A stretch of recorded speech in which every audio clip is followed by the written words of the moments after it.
Hey guys, in this video we're going to go over how to install N8N on a VPS.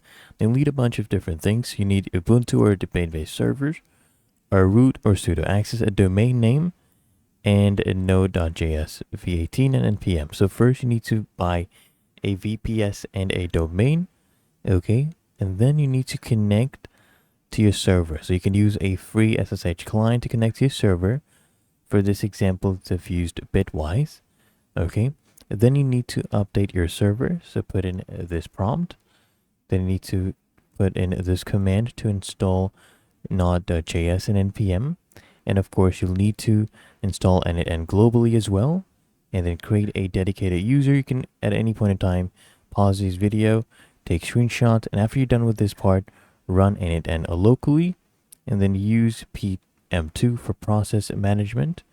Okay, just like this. And then you can set your environment variables, and for example an env file is what I usually do.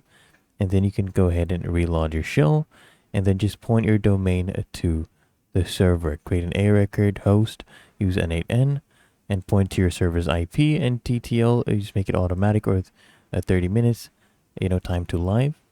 Okay, and then you can configure your Nginx reserve proxy plus HTTPS.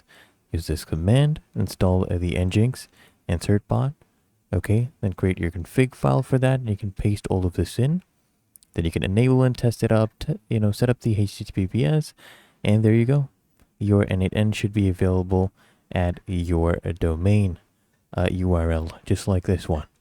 Okay, and then you can start going ahead and creating your web flows.